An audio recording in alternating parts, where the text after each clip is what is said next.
Right? Correct. Am I right? Yes. Okay, so hi, I'm Dr. Nikita Vizniak with the amazing Michael Panarella.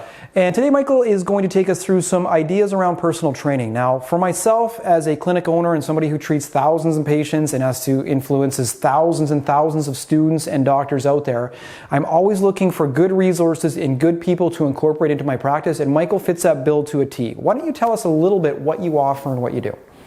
I'm a personal trainer who's developed a little bit of a niche working with clinicians. Clinicians who are comfortable and understand that at some point in their care plan of an individual, they're going to have to pass them off to another professional. Yeah, and that's a key point right there. One of the things you have to realize as any kind of provider, the higher you get in your education level and your offerings, your time becomes more and more limited. So you want to be able to refer to other people you know who are going to give good patient-centered care. And that's one of the key things that's been kind of a theme that I've noticed with any of the patients that I've sent to you, and even for myself when I've been out to your gym space there and had work done.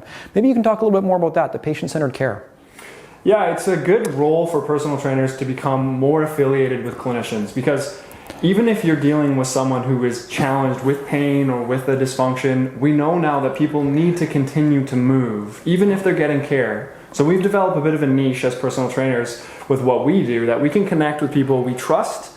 They guide our programming and help us build fitness programs for people, and we tailor that programming for that individual. Yeah, and so one of the key things that we're doing as the healthcare professionals is I have to make sure, number one, when is this person going to be ready to move and do the specific actions that are available to them in the gym. Once we give them the go-ahead and safety there, the sooner the better it will be for them, and the sooner I can get them out into this workspace where you're giving them direct attention and micro movement modifications. That's our big outcomes right there. But not all personal trainers are created the same. We were talking a little bit about the Wild West a little bit, so let's go into that a little. Yeah, that's a good term. I think what happens to a lot of new personal trainers is they get a weekend certificate and then are just pushed out into this field and have to really fend for themselves.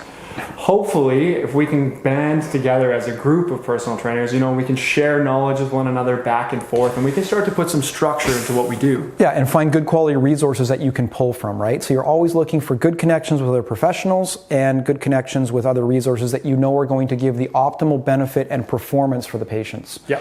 Yeah. Is there anything else you want to add to this conversation? Yeah, if you're a personal trainer or a fitness professional and this interest or this video has piqued your interest in any way, by all means, check out Dr. Nick's resources or even the free webinars that I hold so that we can continue this conversation both between clinicians and fitness pros, because when we come together, that's when good things happen. Absolutely. Never stop learning.